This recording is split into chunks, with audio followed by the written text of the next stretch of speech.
really crazy. Yeah, I was like, what? Anything and then I was wondering, like, is he gonna be scared? Because little G sometimes gets scared with that stuff. But he was all right.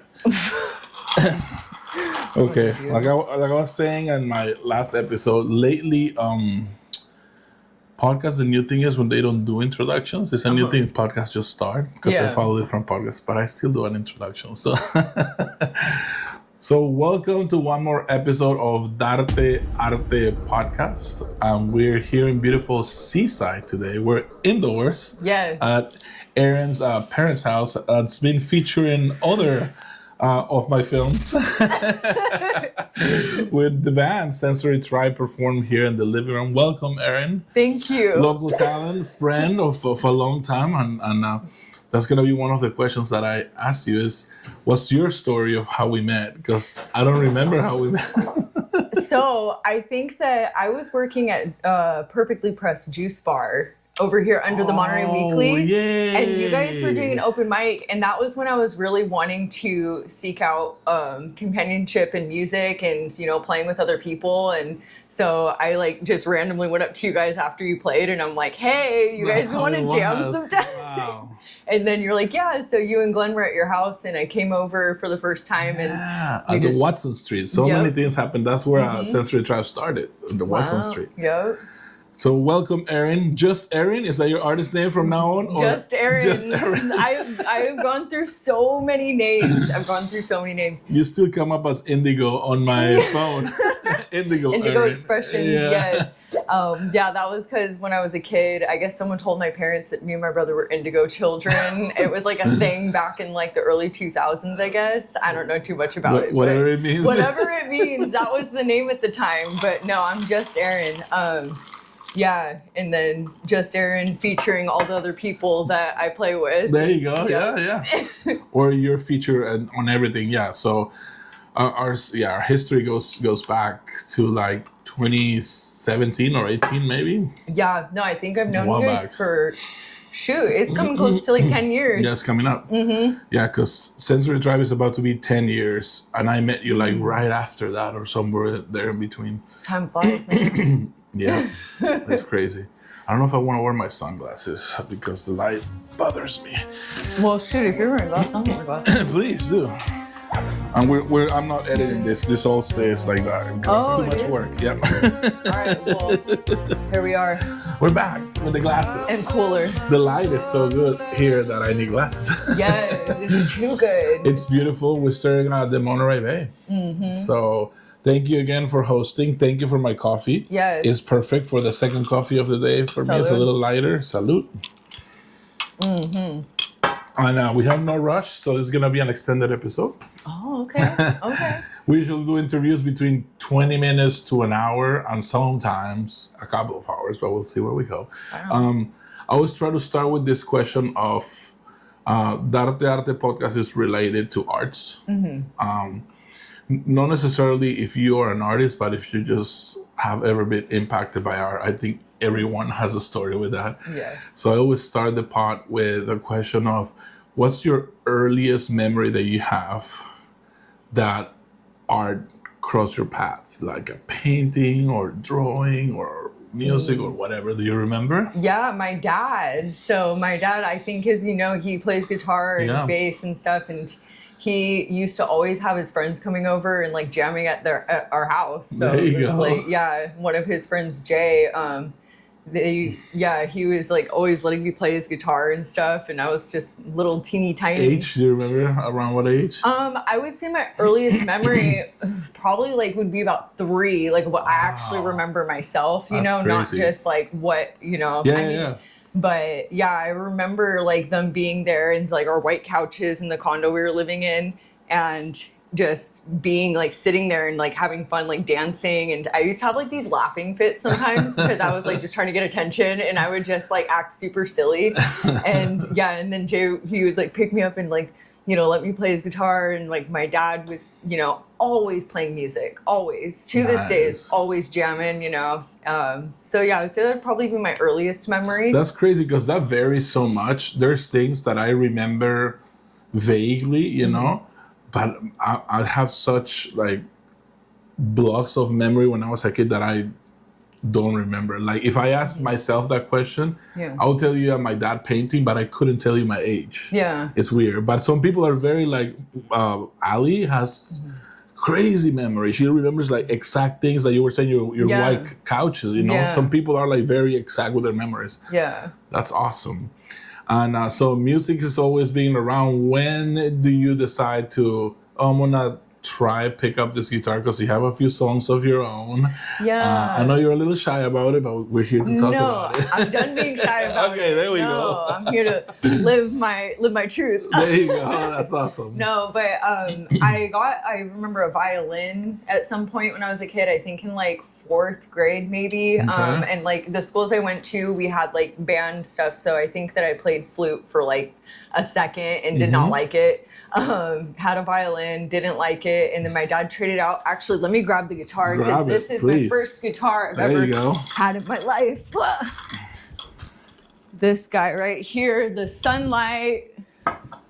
Nice. There we go. There it is. This is my first instrument right here. So we traded out the violin that I wasn't playing for this, and then I probably fiddled around with it for maybe like 10 years before I actually started playing it for real. Yeah, like learning how to play songs. When I was in high school, I was really into an artist called Tori Kelly, mostly for her vocals. But yeah, I learned a couple of songs, like covers that she had done, and some of her own songs. And it was like real simple, like G, C, E, E minor, you know, and like just learning real basic stuff. And then once I learned enough chords, I started just kind of putting together my own combinations, and like, you know, and after that, it was like not so much learning, you know, specific chords, but literally just like making different postures with my hand and seeing what it sounded like and happening upon the chords, going the long way around to figure stuff out. You say inventing chords, but all of them have been created, but not like standard things. Yeah, I've done stuff like that. Yeah. And was it for you when you start writing your own stuff? Do you find a loop that you like first, or sometimes you start with the voice? What the hell? Yeah, I was recording. Okay, what the hell? What the hell? I'm like, okay, time to tell my story again. No, it's just go to sleep, and I don't think that battery is doing that great, because it's already at 50%. But I hope it was recording. Okay, but we should at least revive a collab. I love Glenn Bell, Just Erin, and El Kallpa. I'll go by Indigo just for the old time's sake, you know. But I remember I still wanna record that. The verse that you wrote for "Caress Me Down." Oof, I love it. So good. The energy was so good. I know it's a little raw. It's art. It's just art. It's art. Let's not. And I wrote something in Spanish for it, and I was like, man, this could be a banger, you know. And I love doing those. I don't want to call it remix, because it's not just a remix; it's a rewrite too. So it's like one time a friend told me this terminology, original cover. I don't know if it's a true thing, but it's kind of an original. You know what? cover. I think that's a real thing. When we met back in 2017, 2018, we started jamming, and we got some nice songs that are part of my solo set. Like I have this song called "Feeling the Rhythm," and you wrote the melody of the vocals. Like I wrote the lyrics, but there's no way in the world I was gonna sing the way you sang it. And then I learned it the way you sang it, so you co-wrote that song with me 100%. Oh, so whenever I publish that song, you're gonna get credit for it 100%. Much obliged. So much fun doing that kind of stuff. And then you venture with a lot of local artists. After Indigo Expressions, you were trying to write some of your own too. And then we did a quick presentation here in Palenque Arts at an open mic. Yes, that's the only time we went live. Right? So what's funny about that is I actually, you know Akene, right? Yeah. Yeah, so another great local artist. Yeah. So he and we re-met at the Henry Miller Library. We were watching a gal named Kristen. I can't remember her artist name, but hopefully, I don't know if you tag this stuff after. She's another great local artist here. But we saw her. Is she Monster Lips or no? Yes. She used to be Monster Lips. Used to be Monster Lips. Amazing. I don't know why she changed it. Monster Lips. She should always be Monster Lips. I love that. Like when her artist name is Monster Lips, I was like, I know her and her partner are doing music together as well. Yeah, I think they got married. Yeah. That's right. Yep. Anyway. Yeah, I know who you're talking about. So we went to see, my husband and I went to see her, and I ran into a Kenne who he had gone up on stage for a little bit, and then she introduced me to him. And then we ended up going and jamming one day, and he was like, your music sounds so familiar. And I'm like trying to figure out how I've heard you before. And I'm like, I don't know, because I don't have anything recorded. So that's crazy. And then we started talking, and I brought up the Palenque Arts open mic, and that's where he had seen me years ago. That's He'd seen me there. And so it was like this, I actually started crying. I don't know why. It was like an emotional moment, because it was like, wow, that's so cool that you even like remembered like the music. And then he played at your wedding. He did. Too, right? Yes. He played acoustic guitar while we walked down the aisle. It was very special, and we had you and your wife, your boys there. I was just having all my music fam at the wedding. That was real cool.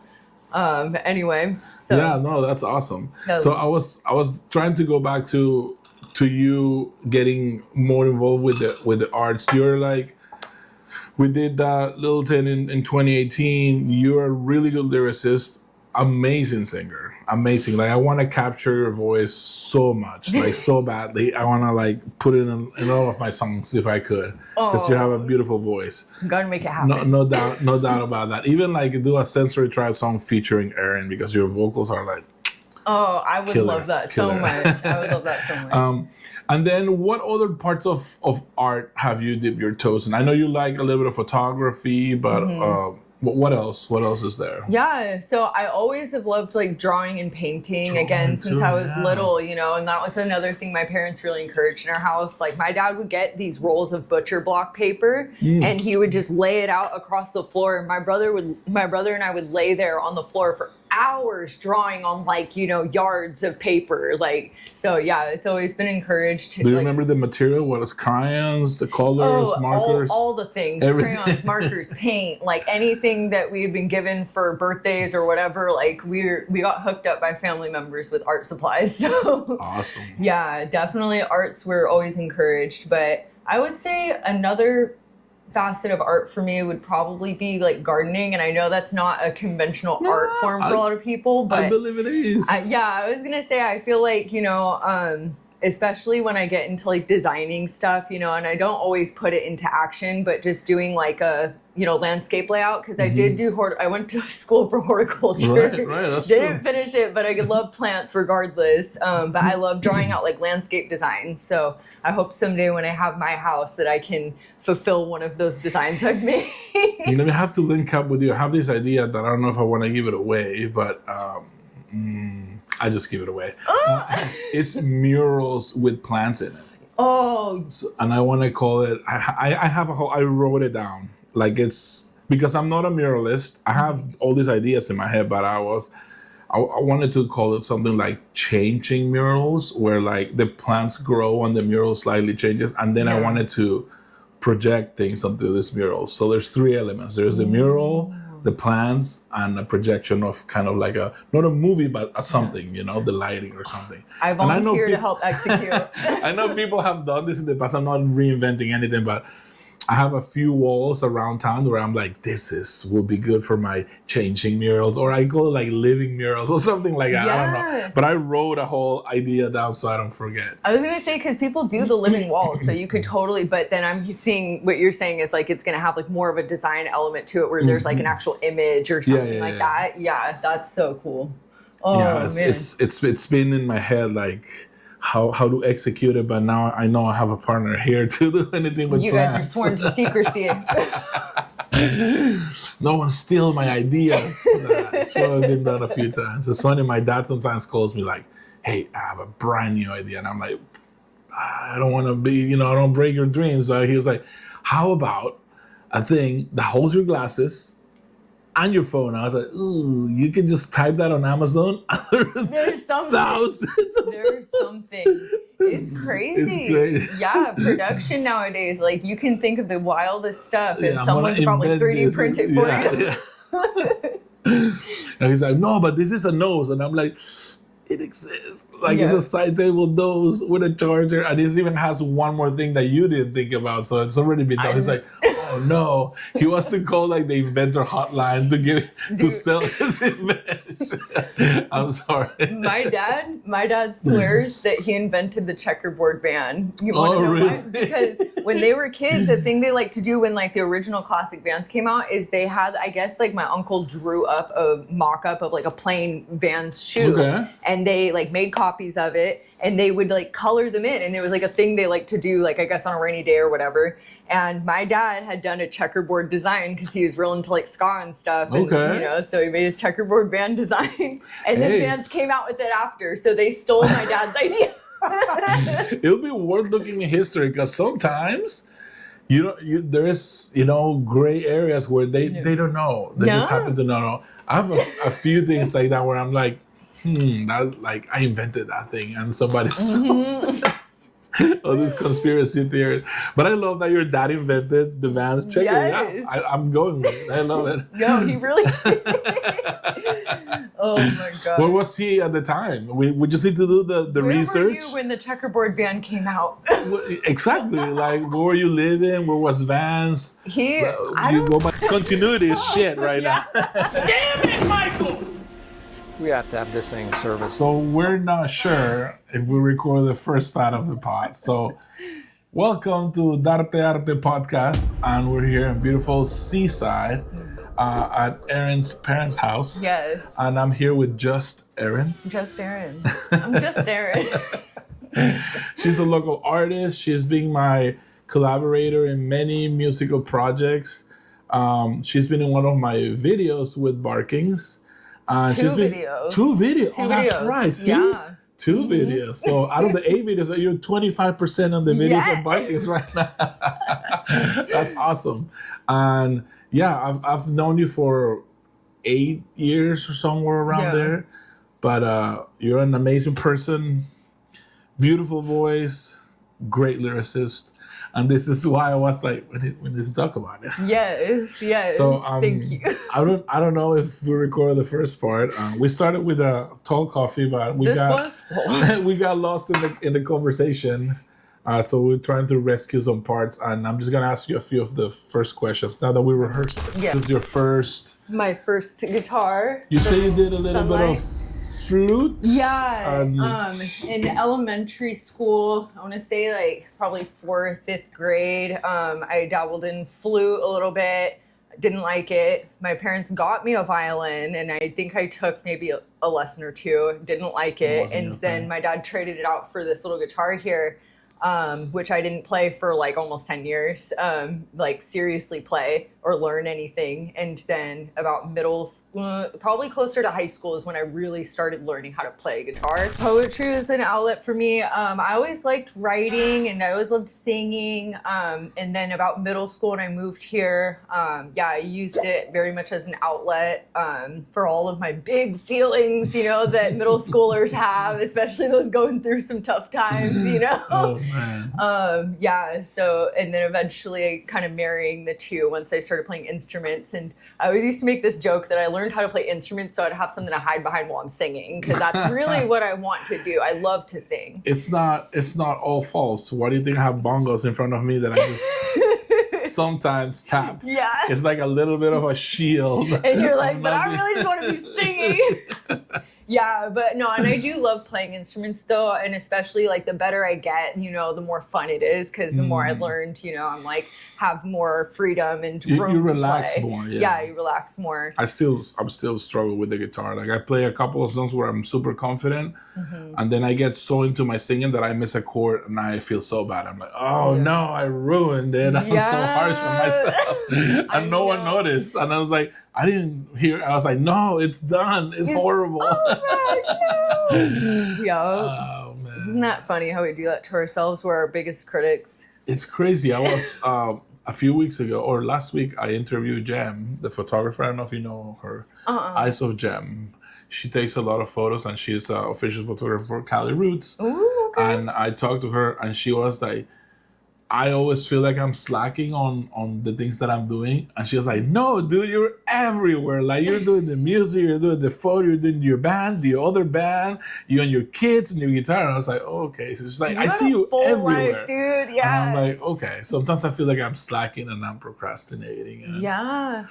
Yeah, but I feel that I don't want to lose that momentum either, because it only takes a little bit of, I'm not going to post or produce or do this for a couple of weeks, and then I feel like I'm so far behind.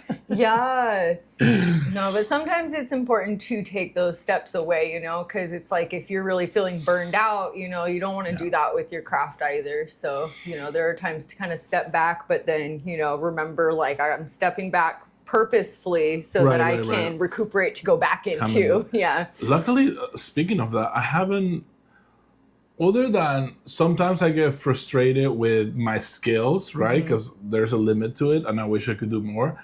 And then we're, don't take this the wrong way, but interpersonal skills.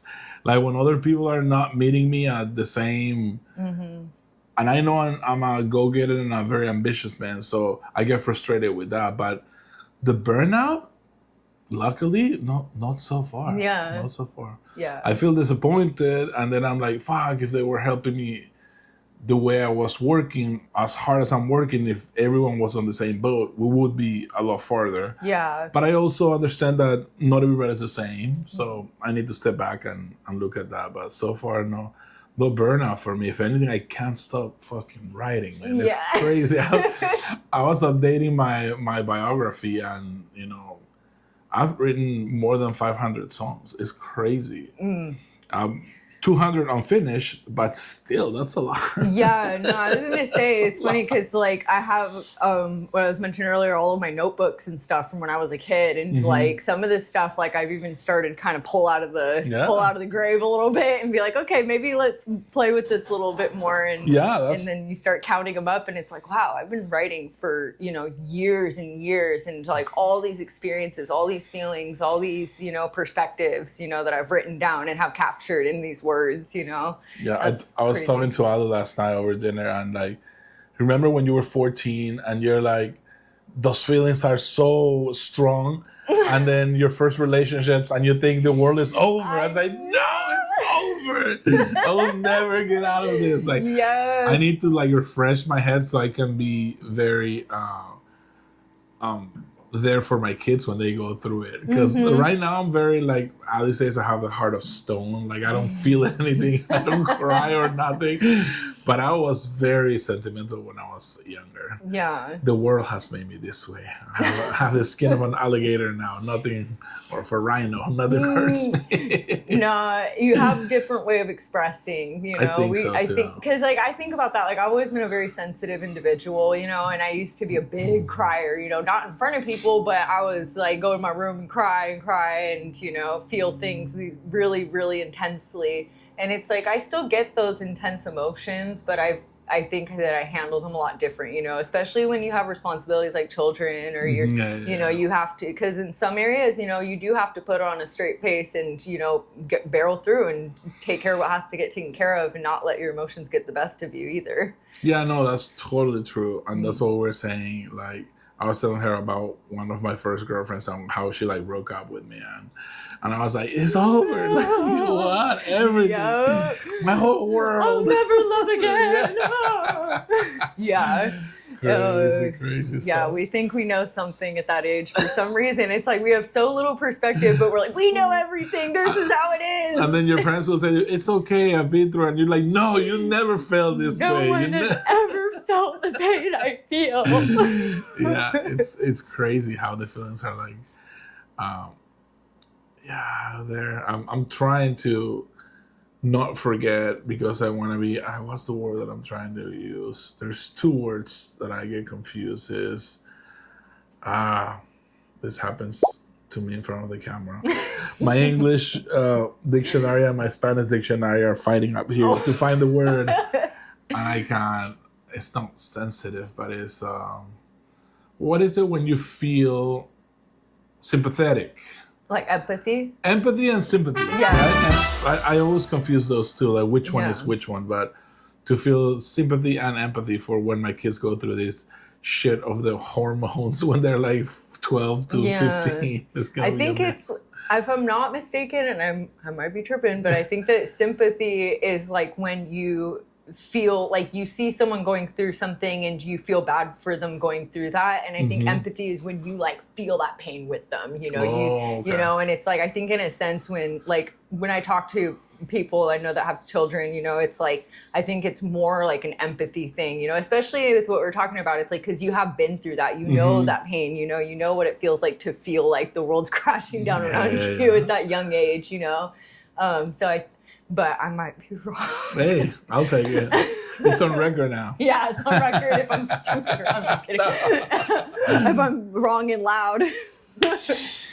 What else do we cover in the beginning? I'm like, everything is a blur. Okay, so you also mentioned that you love drawing and you started drawing when you were very young too. Yes, yeah. So tell me a little bit more about that. Yeah, with drawing, you know, my family, you know, all of my family members were always giving us art supplies and stuff. And, you know, one thing I mentioned is like my dad would get the big butcher block paper and like roll it out across the floor. And we'd have like yards of paper to draw and paint and do whatever with. And so it was always just encouraged to be creative. And then I just have always, you know, I always would doodle in class too. Like that was something like some of my teachers knew too to like let me doodle because that would make me actually pay attention to what they're saying, which is so weird. But yeah, it's like having that ability to just doodle in class would make me listen to everything they're saying. But if I had to just sit and like look at them, it's like my brain would be everywhere else. Oh man. Yeah. So yeah, it's also like kind of a coping tool I use to help me focus. Yeah.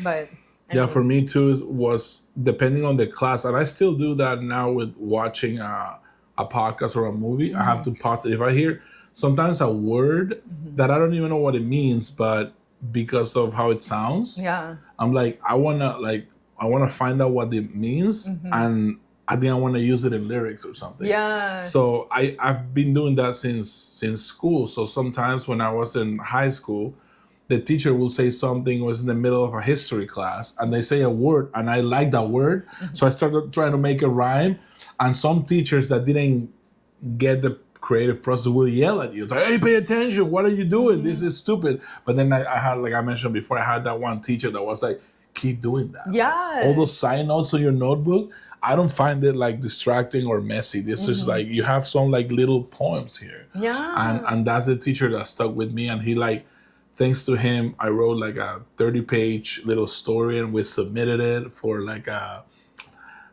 what is that called? A contest. I didn't win shit, but the fact that I did it, it was already a win, you know? And I always remember that teacher.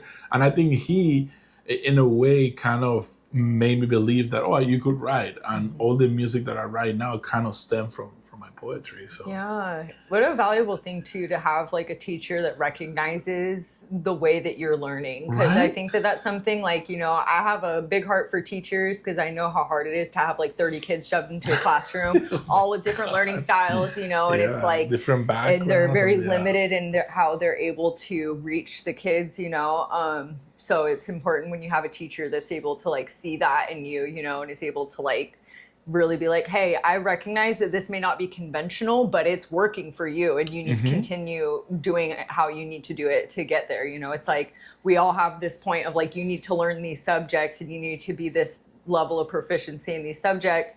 How you get there is going to look different from the next for every person. Yeah, for sure.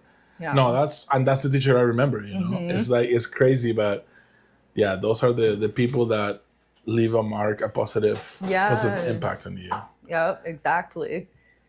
And you say you had a teacher like that for your poetry too, right? Yeah, my I think that she was my 6th and 7th grade teacher. Yeah. So Miss Concepcion, my English teacher, she was very encouraging when it came to poetry. And she was, you know, I really struggled in school. So having a teacher that would like hype me up and say that I was smart was like, or that I was capable in any area really was important for me at that age. Because I really struggled in school otherwise. But she encouraged that poetry. And I think that was another little catalyst into me really being like, okay, I can maybe do something with this, And then in high school, it was just like, okay, this poetry plus music. There you go, songwriting. Just my songwriting, yeah. we can dip our toes too, because I don't know if it was on the second part. It's like your songwriting process that I asked you, like when you first started learning your guitar and a few chords, and then you try to put lyrics into it, or like try to test one of your poems. Tell us a little bit more about that. Yeah, so as I was saying, it's a little different every time. Sometimes it's like I just have my poem and I kind of try to write music to it. And that usually does lead to me maybe changing up the poem a little bit just so that I can make the lyric kind of flow a little better. But then other times it's, like I was saying, I'll be so in a moment and like in this really intense place in my life, and I'll sit down and it's with my guitar and I'll just be like, I just need to like pour this out of my system, and it's very raw and it flows so smoothly. And the lyrics and the guitar playing come together and build a song like just literally simultaneously.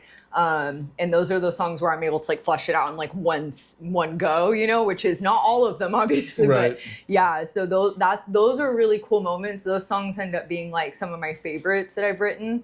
Then sometimes it's like I'm listening to a beat, or I'm listening to, or I make up like a chord progression and then I just write something to that. And that's more like, especially when I'm working with other people, that tends to be more the way I go, like with Double Trouble, it's like you showed me this song and I'm like, what would sound cool? What should I add to this? And like I intentionally tried to kind of go with like a little bit of a different pace in the way that I sang to kind of give a little bit of contrast to that. And yeah, so it's different every time.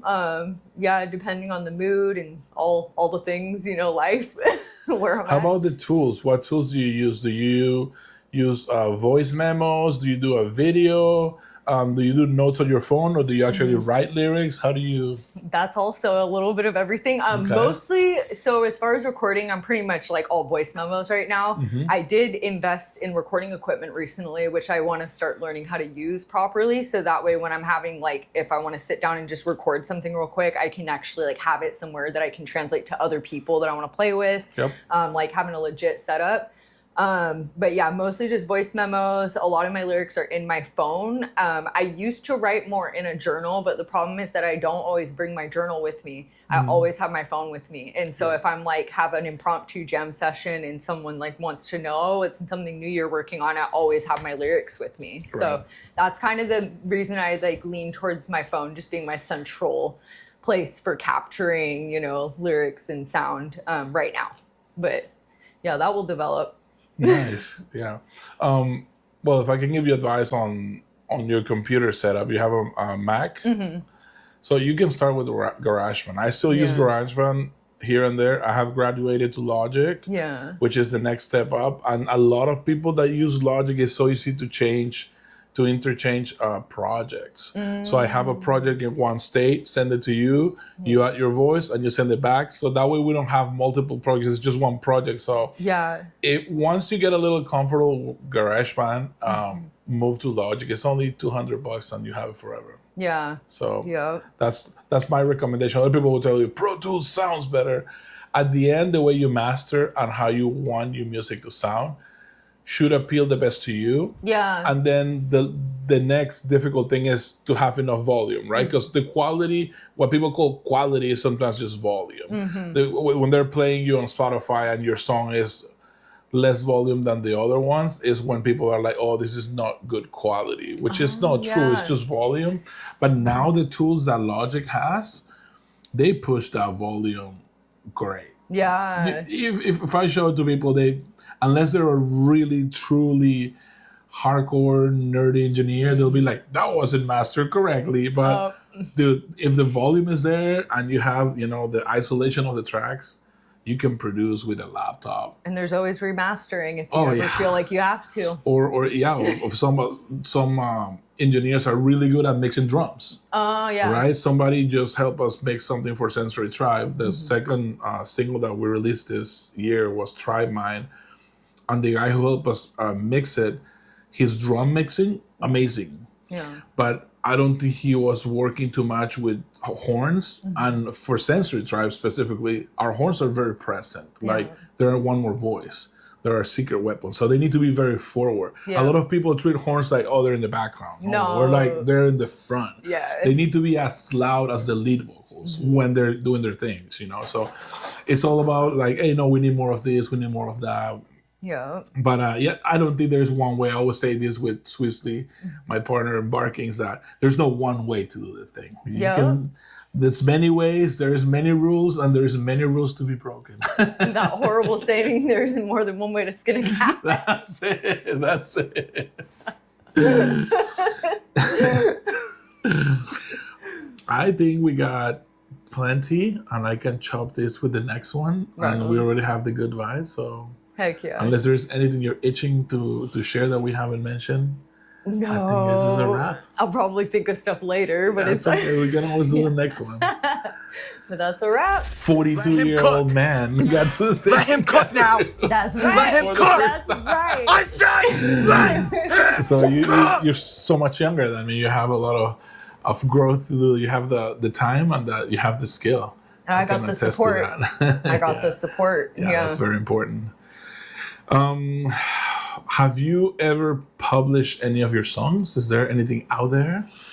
I'm working on it right now, actually. Go. Yes. So nice. Right now I have 3 songs in the bank that are getting, Akene and I are actually working on. So he's been very helpful in helping me produce this. He actually just came over the other day to kind of go over it and make sure that we're locked in. So nice. I don't have a date yet, but I will share that with you as soon as I've got it. Yeah.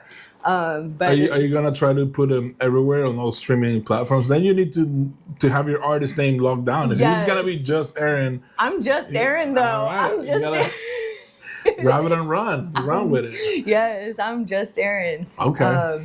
But yeah, I'm planning on putting it everywhere that I can. I've not learned all the ins and outs, so I'm going to have to lean on people like you to help me figure that road out. But yeah, I'm really excited to finally capture the sound. I mean, you've been on YouTube and Spotify as an Indigo Expressions because you were in parts of my first album and now my 3rd album coming out. You're also a feature there.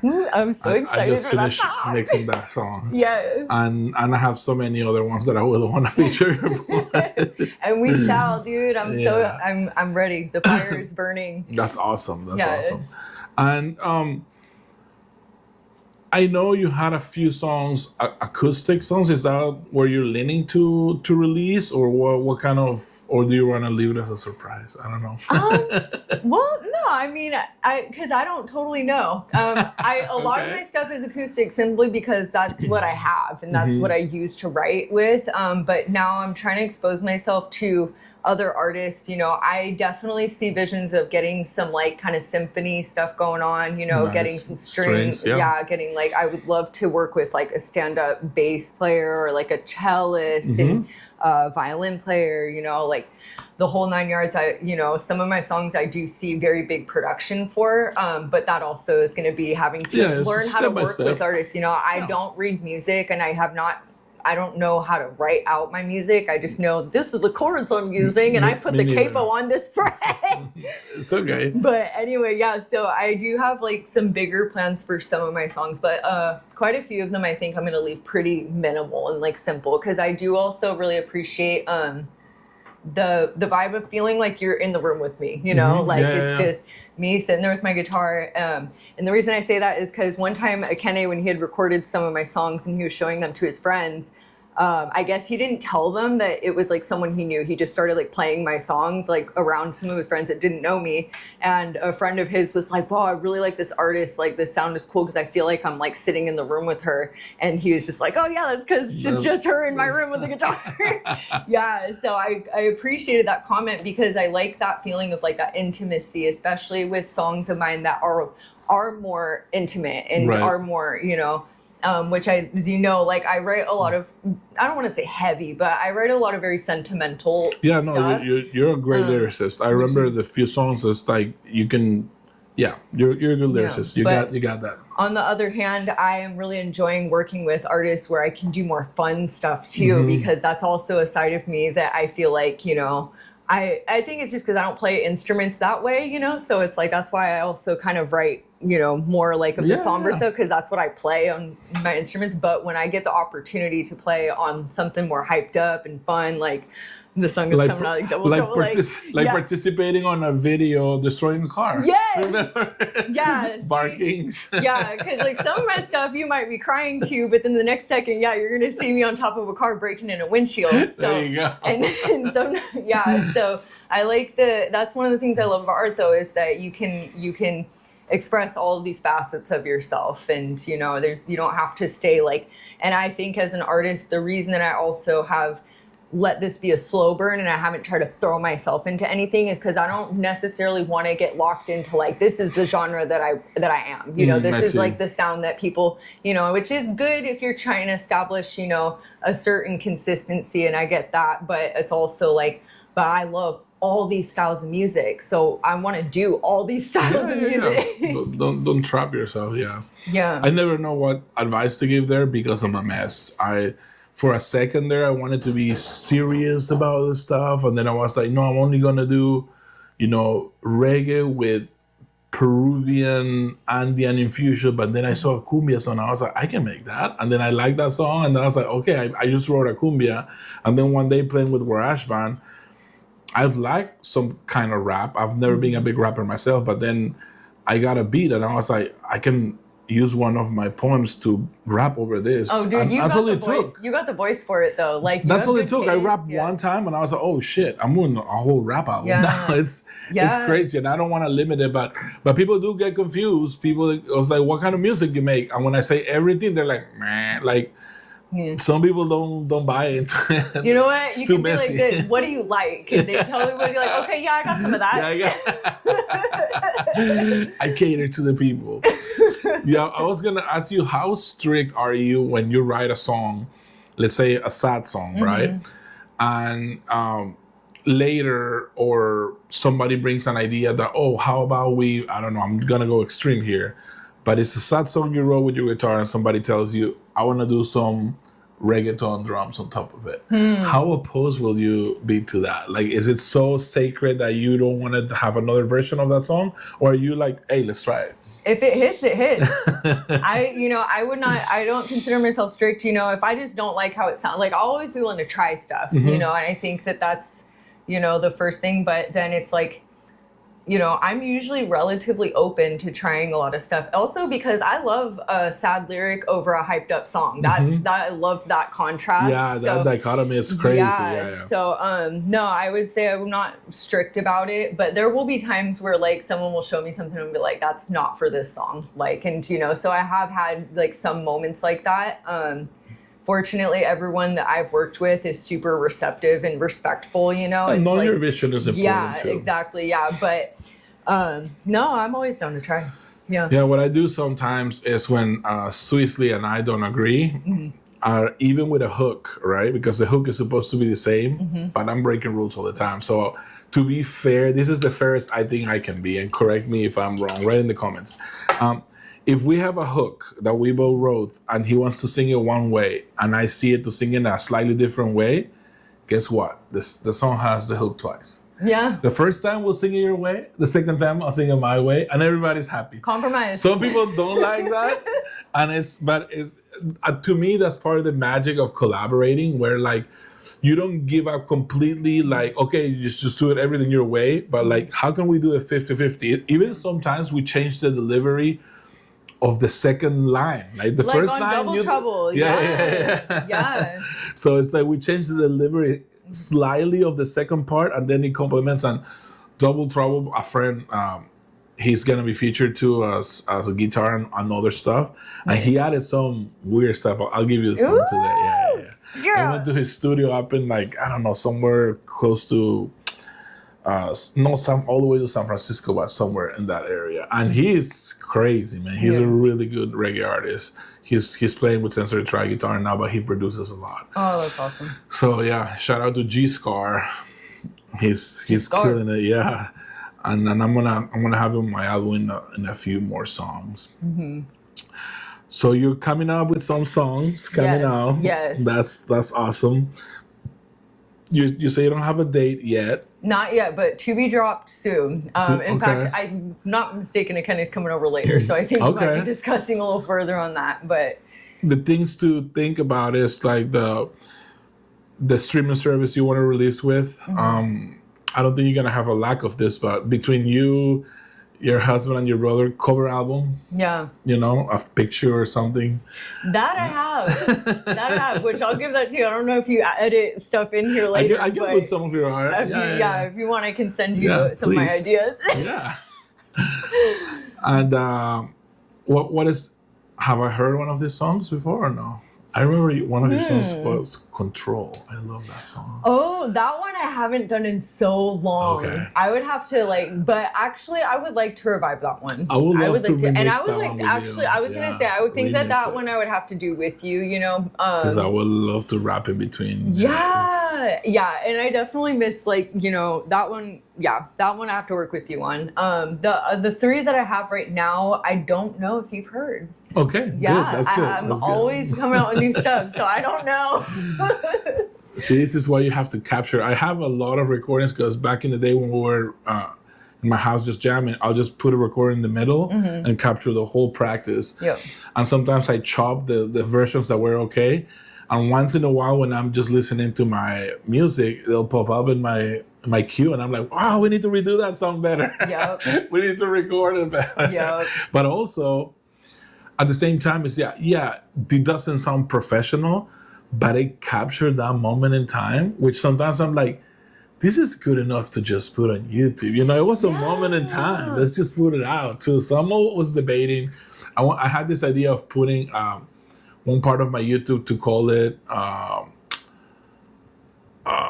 working on, what do you call it, like drafts, working on drafts, and just publish whatever raw songs there are, and just because I don't have the time to finish every single thing. One side of me is like, oh, people are gonna judge it because they don't sound great, but fuck that, I don't care. And the other one was like, one is gonna be so good that someone's gonna steal it and make it better.